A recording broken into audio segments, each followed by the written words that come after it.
छत्तीसगढ़ में तेजी से बढ़ रहा कोरोना, प्रदेश में मिले 40 नए मरीज। रायपुर, दुर्ग, रायगढ़ और कोरबा सबसे ज्यादा संक्रमित।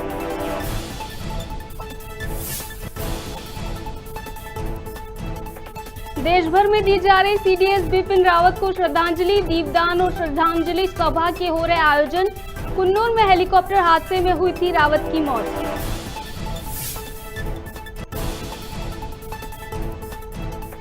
छत्तीसगढ़ के कोरिया में चुनाव प्रचार के लिए पहुंचे नगरीय निकाय मंत्री को लोगों ने सुनाई खरी खोटी।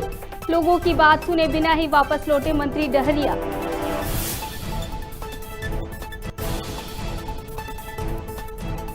नशे में धुत ट्रैफिक सिपाही ने मचाया उत्पात, अधेड़ को लात घूंसों से पीटा, वर्दी भी उतारी, बिना कार्रवाई लौटी पुलिस।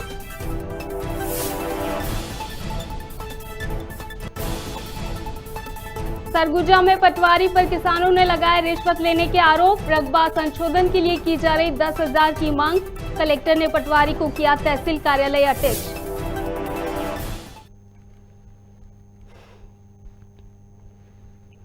नमस्कार, मैं चंदा और आप देख रहे खबर भारत। आइए शुरुआत करते हैं आज की खास खबरों से।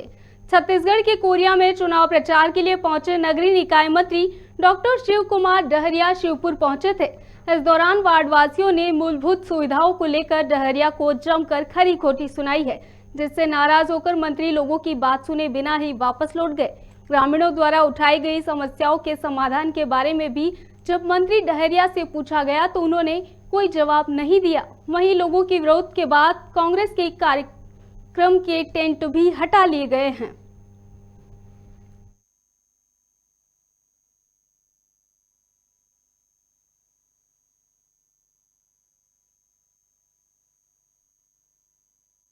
देखिए, नगरीय निकाय में पिछले चुनाव में हम लोग जीते थे और इस चुनाव में भी 15 निकाय में सारे निकाय हम लोग। सर, मुख्य मुद्दा क्या होगा नगरीय निकाय में चुनाव के लिए? नगरीय निकाय में मुख्य मुद्दा है जो मूलभूत सुविधाएं लोगों को मिलनी चाहिए वो गुणवत्तापूर्ण मिले। और इस मामले में पूरे देश में देश के प्रधानमंत्री ने और राष्ट्रपति ने छत्तीसगढ़ को पुरस्कृत किया है। प्रधानमंत्री आवास शहरी योजना में राष्ट्र प्रधानमंत्री जी ने हमको सबसे अच्छा गुणवत्ता। नगरीय निकाय में मुद्दा यही रहेगा क्या सर? बोलिए, आप सुनने को तैयार नहीं हो। धन्यवाद। आप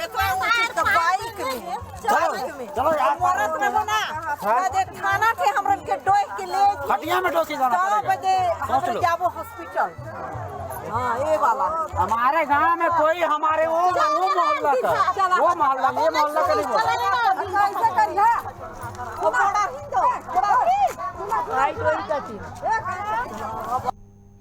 सरगुजा जिले के लखनपुर ब्लॉक स्थित ग्राम पंचायत जुड़वानी के किसानों ने पटवारी संतोष अग्रवाल पर रिश्वत मांगने के गंभीर आरोप लगाए हैं। किसानों का आरोप है कि पटवारी रकबा संशोधन के नाम पर 10-10 हजार रुपए की रिश्वत की मांग कर रहा है। इधर पटवारी के खिलाफ शिकायत मिलने पर कलेक्टर ने पटवारी संतोष अग्रवाल को तहसील कार्यालय अटैच कर दिया है।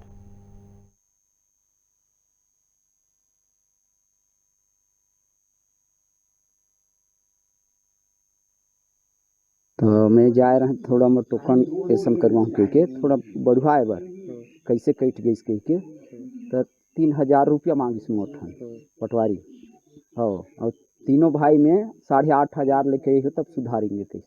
तो पिछले बार कितना धान बेचते थे आप? वो पौरक ले 12 कुंटल और अगला साल 18 कुंटल। और अभी कितना बेच रहे हैं? 12 कुंटल। हाँ 12 कुंटल हो गई। रकबा कैसे कम हुआ ये पूछने गए थे आप? हाँ क्या करने गए थे? वही ला पूछे बर काला वो बढ़वाऊ कह के तो पैसा मांगी 3,000 तेकर में नहीं पाँव में कहीं अभी पैसा कहाँ पहुँचनी ते कराते रहने। तो पैसा देने से रकबा बढ़ जाता है? तो बढ़तीस को जिन होकर कहने अनुसार नहीं। तो कितने लोगों से मांग किया था? तो निम्नो ठन मांगे ले समोरो जा हमार तीनों भाई ठन लेके आवा कहले तो मैं कहीं कहा करे ले कि आबू गरीब आदमी पैसा न ढेगुआ। तो अब आपको कितना नुकसान हो रहा है? बहुत नुकसान हो गई। समस्या है बताते। मैं रगवा बढ़वाना गया था सर, तो वो कहीं इसकी 10,000 लेंगे तो बढ़ाएंगे। कौन कही? पटवारी। उसके बाद कहीं इसकी नहीं बनेंगे तो हम कहें ठीक है हम नहीं बनेंगे तो अब वो कहीं इसकी पंजीयन हो गया है पटवारी वो कर देंगे इसे पहले तो कहें कि नहीं कर देंगे इसे, तो कर गए रहन ग्राम सेवक के पास तो भी नहीं हो गई, अब आज तक नहीं हुआ है। पिछले साल कितना धान बेचते थे पिछले 31 कुंटल से, और अब कितना हो गया है? अब तो 9 कुंटल हो गए हैं। तो कैसे कम हुआ उसको नहीं पूछे? तो पूछे तो कैसे रगवा बढ़ाएंगे, बस तेकर बस इतना ही। तो रकबा बढ़ाने के लिए क्या बोला फिर? वो कैसे 10,000 दो पैसा तेकर हो जाएगा इससे। तो अभी तो 10 तारीख तक सुधरवा सकते हैं इस आदेश है। तो वो कैसे नहीं सुधरवाएंगे तो कैसे नहीं सुधर सकते, जहाँ को जाना है तहाँ ऐसे, बस तो ऐसे ही बोला है। 10,000 पैसा में सुधर जाएगा क्या कहीं चीज़ में? तो 10,000 पैसा देंगे तो सुधर जाएगा कैसे रगवा, धान बेच सकते हैं कहीं। तो सभी किसानों से सही कर रहा है? का पता भी नहीं। कुछ मीडिया सूत्रों के माध्यम से ये जानकारी ये आई कि लखनपुर तहसील के अमगसी में एक पटवारी द्वारा धान रकवा को संशोधित करने के नाम पे लोगों से कुछ धनराशि की मांग की गई है। प्रथम दृष्टया ही ये शिकायत बहुत ही गंभीर है, और जैसे ही ये शिकायत प्राप्त हुई मीडिया सूत्रों के माध्यम से, तो एसडीएम के द्वारा उसको निलंबित करते हुए ऑफिस अटैच कर दिया गया है और वहाँ पर दूसरे को काम के लिए दिया गया है और उसके खिलाफ कार्रवाई प्रस्तावित कर दी है। उस बैठक में कहा गया था कि यदि कोई भी इस तरह के अनैतिक काम करेगा तो उसको हम लोग सख्त कार्रवाई करेंगे। तो ज़्यादातर लोगों ने इसको माना है। अब ये शिकायत आई तो उस पर हम लोगों ने सख्त कार्रवाई किया है और इसको एक अच्छा संदेश जाएगा। इससे बाकी लोग यदि कुछ ऐसा सोच रहे होंगे तो उससे अब चिंतित होंगे। तमिलनाडु के कुन्नूर हेलीकॉप्टर दुर्घटना में सीडीएस जनरल बिपिन रावत, उनकी पत्नी और अन्य सेना बल के अधिकारियों के निधन पर श्रद्धांजलि कार्यक्रम आयोजित कर सैन्य अधिकारियों को श्रद्धांजलि अर्पित की जा रही है। अंबिकापुर में भी विभिन्न राजनीतिक पार्टियों समेत सामाजिक संगठनों की ओर से शहर के घड़ी चौक, गांधी चौक सहित जय स्तंभ चौक में श्रद्धांजलि सभा का आयोजन किया गया। जनरल बिपिन रावत सहित अन्य अधिकारियों को श्रद्धांजलि अर्पित की गई है।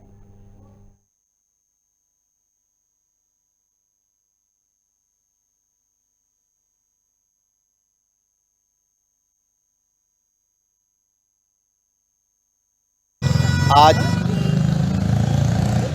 हमारे देश के सच्चे सपूत्र जी के श्रद्धांजलि में हम सब यहाँ इकट्ठे हुए थे। उनकी आकस्मिक निधन हम सब के लिए आज भाव विभोर हो चुके हैं और एक बहुत बड़ी देश को क्षति हुई है। हम ऐसे सपूत को नमन करते हैं और हमेशा ही इनके कार्यों को, इनके विचारों को याद किया जाएगा। बहुत बहुत उनके लिए नमन है। आज भारत माँ के सच्चे सपूत बिपिन रावत जी का आकस्मिक निधन पूरे देश ही नहीं पूरे विश्व के लिए बहुत बड़ी क्षति है। जिस तरह से आप सबको मालूम है कि कल एक हेलीकॉप्टर से उनकी 11-12 जवानों के साथ में उनकी प्लेन क्रैश हुआ और इस क्षति का पूर्ति हम सबको कर पाना मुश्किल है। आज स्थानीय अंबिकापुर नागरिक मंच सभी दलों के द्वारा यहाँ पे हम सब एकत्रित हुए हैं और श्रद्धांजलि अर्पित करने के लिए, और भगवान से कामना करते हैं कि भगवान उनके अपने श्री चरणों में स्थान दें। श्रद्धा सुमन अर्पित करने के लिए हम सब एकत्रित हुए थे। सीडीएस जनरल बिपिन रावत, उनकी पत्नी मधुलिका व अन्य लोगों की हेलीकॉप्टर दुर्घटना में हृदय विदारक मौत पर हर कोई गम में है। उनकी मौत पर अनूपपुर के अमलाई में श्रद्धांजलि कार्यक्रम आयोजित कर श्रद्धांजलि अर्पित कर आत्मा की शांति के लिए प्रार्थना की गई है। अमलाई दुर्गा मंदिर चौक पर आम लोगों ने उपस्थित होकर रक्षा प्रमुख बिपिन रावत के छाया चित्र पर श्रद्धा सुमन अर्पित किया और श्रद्धांजलि अर्पित की है।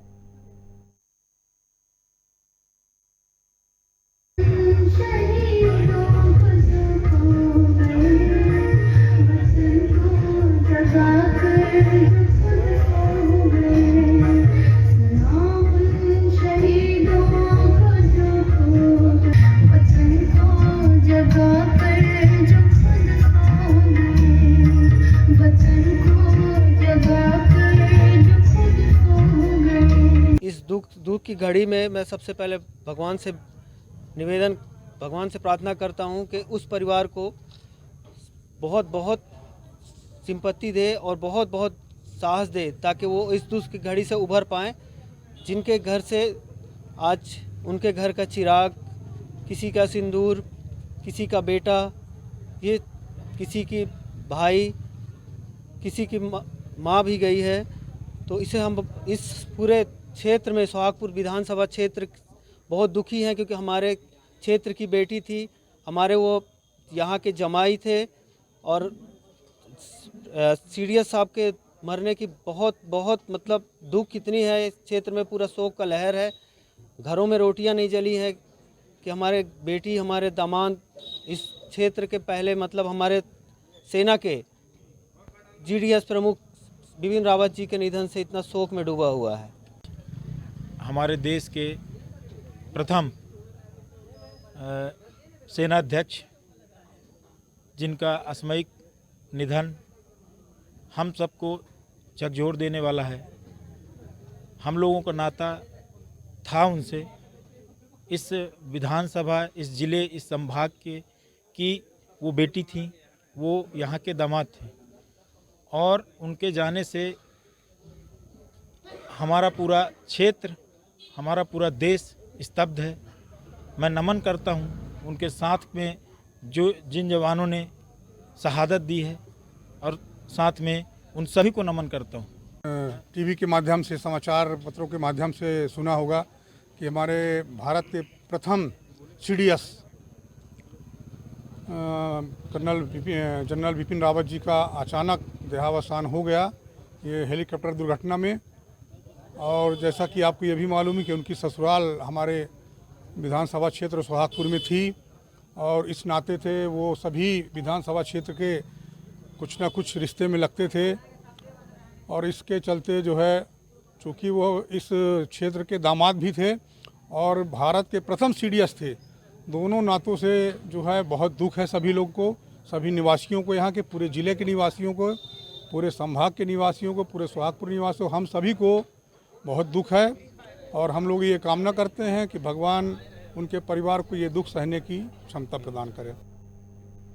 राष्ट्र सेना अध्यक्ष बिपिन रावत को नगर बैरसिया के नागरिकों द्वारा श्रद्धांजलि देते हुए नम आंखों के साथ मानव श्रृंखला बनाकर दीपदान किया गया है। श्रद्धांजलि सभा का आयोजन हिंदू संगठन रामादलम द्वारा किया गया।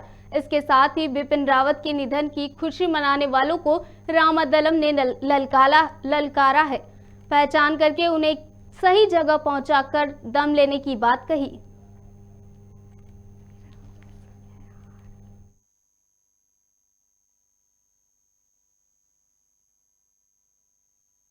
कल हिंदुस्तान में एक बहुत दुखद घटना हुई। अभी बोलने में भी थोड़ा सा दिल जो है, हृदय जो है दुख से भरा हुआ है।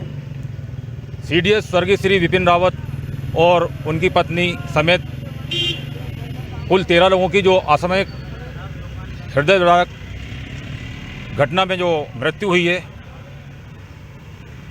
उनके लिए हमने यहाँ दीपदान और श्रद्धांजलि सभा का आयोजित किया है। और बड़े शर्म की बात है कि कुछ लोगों ने यहाँ पर पटाखे भी फोड़े हैं। तो मैं आपके माध्यम से उन्हें बता देना चाहता हूँ कि अभी हिंदुस्तान में करोड़ों बिपिन रावत मौजूद हैं, और जो आज पटाखे फोड़ रहे हैं उनको भी पटाखों की तरह एक दिन हम फोड़ देंगे। आपके चैनल के माध्यम से हम उनसे ये वादा कर रहे हैं।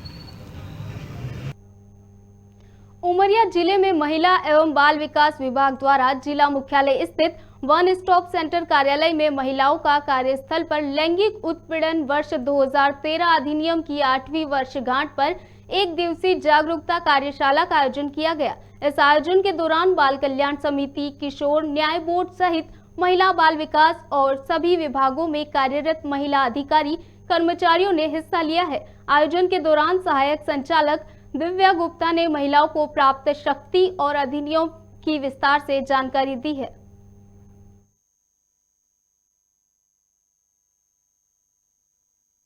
तेरह को कार्य स्तर पर लैंगिक उत्पीड़न रोकथाम के लिए अधिनियम बनाया गया है। हम लोगों के लिए बड़ी प्रसन्नता की बात है और यह फॉलो भी होना चाहिए, केवल अधिनियम बन करके ही ना रह जाए। और मैं इस संबंध में अपर आदरणीय प्रोफेसर साहब ने बहुत कुछ कह दी, थोड़े से समय में उन्होंने सब बातें कह दी, कुछ कहने को शेष नहीं है। थोड़ा सा मैं यह भी कहना चाहूँगी, आखिर इस अधिनियम के तहत क्या लैंगिक उत्पीड़न को क्या क्या नामों से परिभाषित के कार्यक्रम चलाते हैं कार्यस्थल पर, चाहे वो शासकीय हो या अशासकीय हो या अन्य ऐसा स्थल हो जहाँ महिलाएं कार्य करती हैं। ऐसे स्थल पर अगर उनके विरुद्ध लैंगिक हिंसा होती है तो उसके लिए अधिनियम बनाया गया है, इसमें सारे प्रावधान हैं। उसके लिए हमारा जो है आज एक कार्य यहाँ पे जो है एक वर्कशॉप का आयोजन किया गया था और इसी के संबंध में है और इससे संबंधित कार्यक्रम हमारे महिलाओं का कार्यस्थल पर लैंगिक शोषण उत्पीड़न रोकथाम अधिनियम 2013 की 8वीं वर्षगांठ के अवसर पर एक दिवसीय जागरूकता कार्यक्रम का आयोजन किया है, जिसमें हमने यहाँ पर महिलाओं को जानकारी दी है कि अधिनियम क्या कहता है, कब लागू होता है, सी बॉक्स के बारे में जानकारी दी है हमने यहाँ पर, और उनको कहाँ शिकायत करनी है, आंतरिक परिवार समिति, स्थानीय परिवार समिति, इन सभी के बारे में डिटेल है। रायपुर के तेलीबांधा तालाब के पास सी स्टार कैफे का शुभारंभ किया गया। कांग्रेस रायपुर के जिला अध्यक्ष गिरीश दुबे ने रिबन काटकर कैफे का उद्घाटन किया है। इस अवसर पर पार्षद कामरान अंसारी, राकेश धोत्रे, दर्शन पटेल उपस्थित रहे। गिरीश दुबे ने सी स्टार कैफे के शुभारंभ के अवसर पर कैफे संचालक प्रखर शर्मा व मनदीप सिंघोत्रा को बधाई दी है।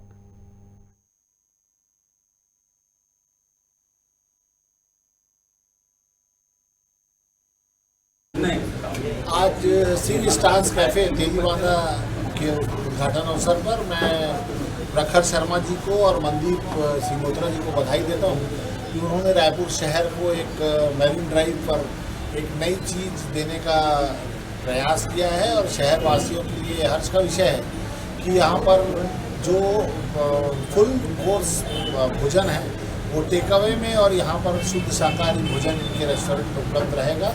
मैं इनके उज्जवल भविष्य की कामना करते हुए इनकी शुभकामनाएं देता हूँ। गृह मंत्री नरोत्तम मिश्रा की प्रेस कॉन्फ्रेंस हुई, जिसमें बताया गया कि इंदौर में कानून के प्रति आम जनता का विश्वास बढ़ाने के लिए कमिश्नर सिस्टम लागू किया जाएगा। वहीं कमिश्नर सिस्टम का नोटिफिकेशन भी जारी हो गया है। साथ ही सीआरपीसी के अधिकार अब कमिश्नर को मिल गए हैं। अधिकारियों की नियुक्ति का आदेश अलग से निकाला जाएगा। इस दौरान डीजीपी विवेक कुमार जौहरी, राजेश जोहरा, गृह सचिव एडीजी आदर्श कटियार मौजूद रहे। ग्रामीण क्षेत्रों में आचार संहिता और पंचायत चुनाव होने की वजह से अभी कमिश्नर प्रणाली में शामिल नहीं किए गए हैं। सीआरपीसी की धारा 20, 106, 124, 129, 132, 144, 144 का के तहत मजिस्ट्रियली शक्तियां इनको प्राप्त होंगी।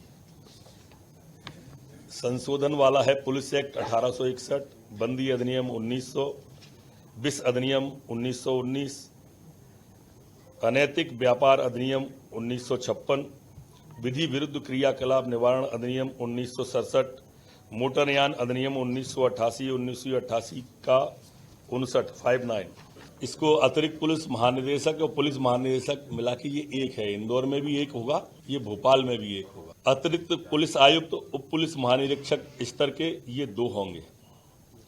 पुलिस उप आयुक्त, पुलिस अधीक्षक स्तर के ये 8 होंगे। अतिरिक्त पुलिस आयुक्त, अतिरिक्त पुलिस अधीक्षक स्तर के 10 होंगे। सहायक पुलिस आयुक्त, उप पुलिस अधीक्षक स्तर के 33 होंगे और पुलिस अधीक्षक ग्रामीण 1 होगा। राजधानी भोपाल के बैरसिया में महिला कांग्रेस ने नगर के राजनंदिनी पैलेस में बैठक की, जिसमें शहर से लेकर ग्रामीण अंचल तक जिला ग्रामीण महिला कांग्रेस ने सदस्यता अभियान चलाकर महिलाओं को पार्टी की विचारधारा से अवगत कराया है। उन्हें सदस्यता दिलाए, जिससे सदस्यता अभियान के माध्यम से बूथ स्तर से महिला कांग्रेस को सशक्त बनाने के प्रयास किए जाएंगे।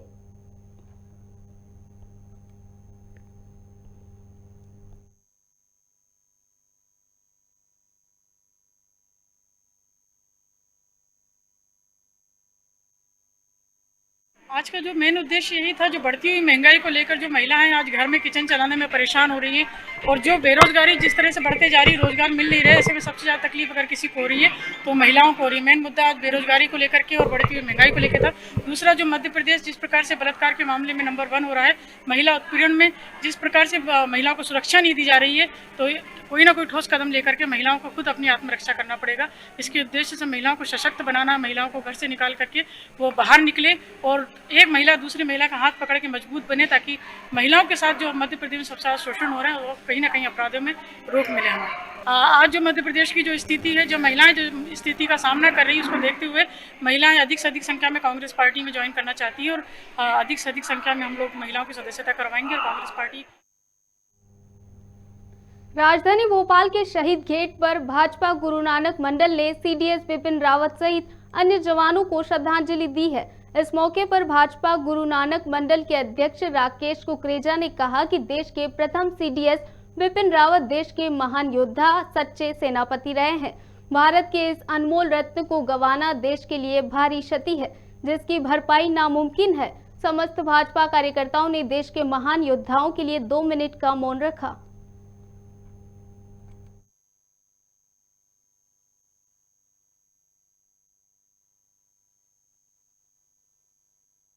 एक सच्चा सैनिक, एक अनमोल रत्न, जो देश के लिए लगातार देश की रक्षा के लिए कार्य करने वाले ऐसे सच्चे सपूत को विपिन रावत जी को हमने खोया है। आज यहाँ पर शहीद गेट पर गुरु नानक मंडल के माध्यम से उनके तस्वीर, उनके चित्र की रंगोली बनाकर, दीप जलाकर उनको भावपूर्ण श्रद्धांजलि देने के लिए काम किया है।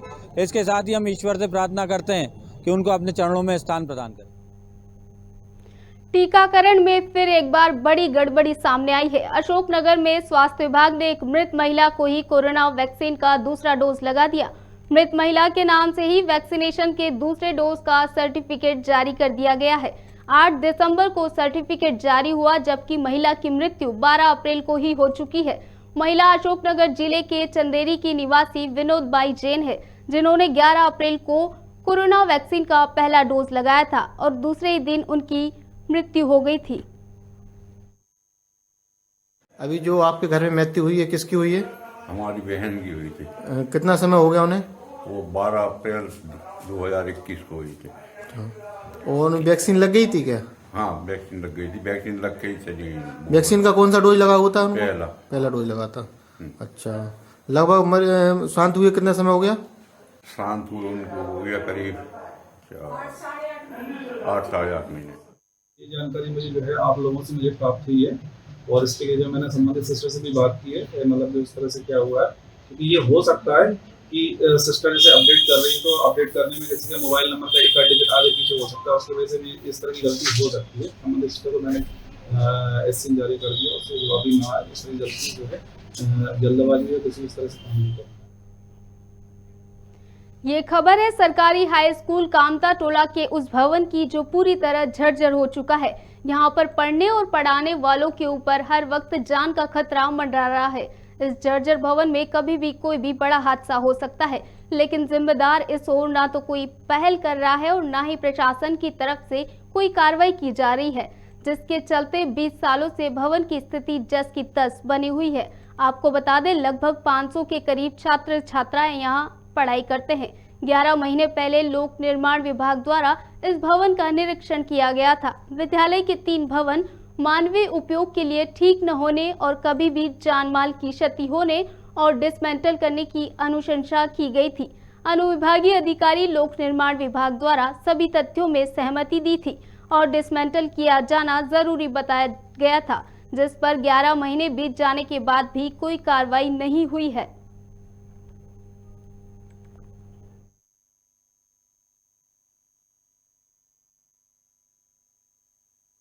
सन 2001 में इस विद्यालय का हाई स्कूल में उन्नयन हुआ जी। और उन्नयन के पश्चात आज तक भवन नहीं मिला जी। तो जो माध्यमिक के कमरे थे और प्राथमिक के कमरे थे, उन्हीं में भवन संचालित हो रहा है वर्तमान में।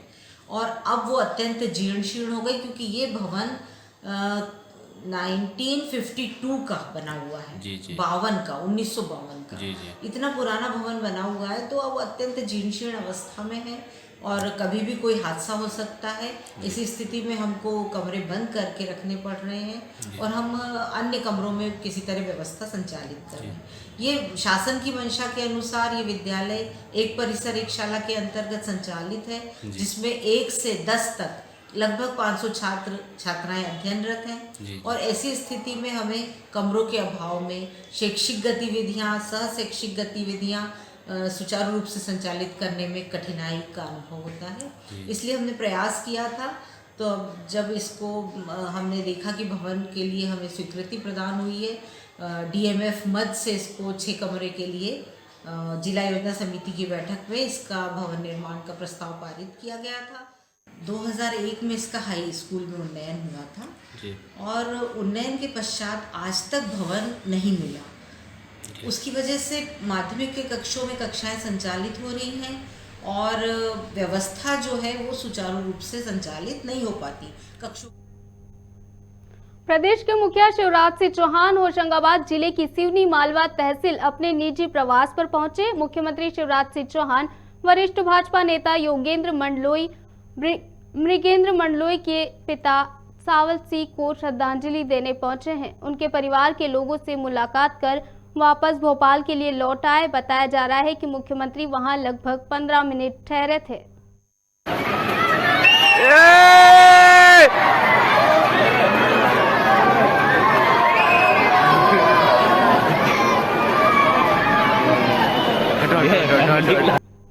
मुख्यमंत्री भूपेश बघेल की अध्यक्षता में केम्पा के निकाय की दूसरी बैठक संपन्न हुई, जिसमें कई महत्वपूर्ण फैसले लिए गए हैं। वन क्षेत्रों में विकास की योजना, हाथियों के आतंक से हुए नुकसान का मुआवजा, जल परियोजना निर्माण में लिडार तकनीक का इस्तेमाल और इसके साथ ही स्वीकृत सभी कार्यों को तेजी से पूरा करने के आदेश दिए गए हैं। वहीं बैठक में वन विभाग और जलवायु परिवर्तन के सभी अधिकारी मौजूद रहे।